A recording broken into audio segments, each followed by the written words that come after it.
За хүмүүж баяр байна. Тэгэхээр та бүхэндээ өнөөдөр эрүүл мэндэд тустай 3 аппликейшнийг танилцуулъя.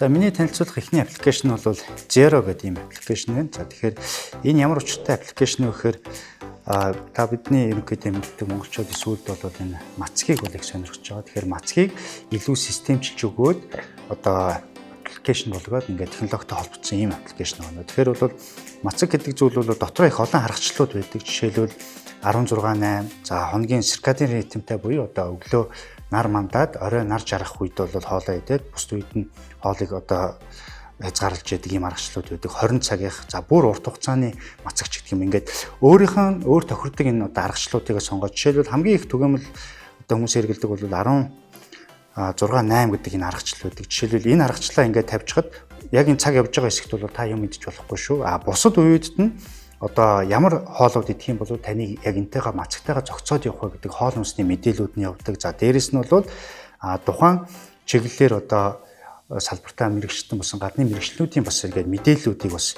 видео хэлбэрээр нь шууд ингээд мэдээ сонсоод аваад бүрэн боломжтой ийм аппликейшн байдаг. Тэгэхээр энийг бас та бүхэн маань хэрэглээд явах юм бол завсарлагатай мацаг энэ хоол соёлт бол их үр дүнтэй болон дээрэс нь мэдээлэлээр бас өөрийгөө шинэглээд явах ийм боломжтой аппликейшн байгаа.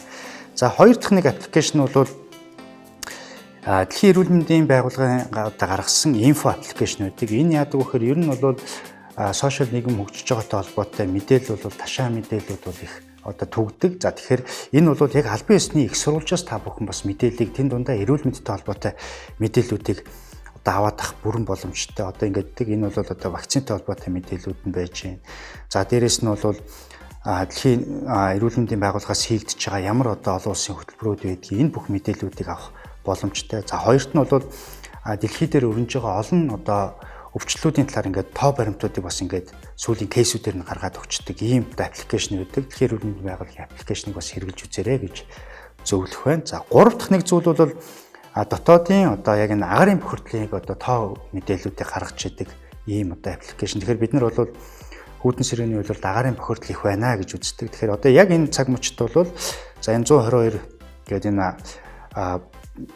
PM 2.5 гэж ярьдаг. Нарийн ширхлэх тоосон цэцрийн хэмжээ ямар хөө хэмжээтэй байна гэдгийг ингээд харуулад ирсэн ийм зүйл байна. Тэгэхээр бол одоо энэ 36 гэдэг бол амгалан хавцаа бол их агаарын бохирдол бол хавцаа бол бага байна. За энэ одоогийн байдлаар бол баруун дөрвөн зам дээр 106 ч гэх юм. Ингээд яг өөрийнх нь байгаа одоо орчин хэр их агаарын бохирдолтой байна гэдгийг одоо энэ агаарын харуулуудын тоо одоо мэдээллүүдээс үндэслээд ингээ авчдаг. За хоёрт бол эндээс бас сүүлийн үеийн бас яг энэ агаарын бохирдол орчны бохирдолтой одоо энэ цаг ууртай холбоотой мэдээллүүдийг бас аваа явцдаг болохоор их зүгээр аппликейшн байдаг. Тэгээд үсэх юм бол та засгийн газар руу санал гомдлоо бас энэгүй шууд илгээчих бүрэн боломжтой ийм аппликейшн байгаа. Тэгээд эрүүл мэндтэй холбоотой өнөөдөр та бүхэндээ танилцуулсан 3 аппликейшн энэ байлаа. Тэгээд энийг бас хэрэглээд үзээрэй гэж зөвлөх байна.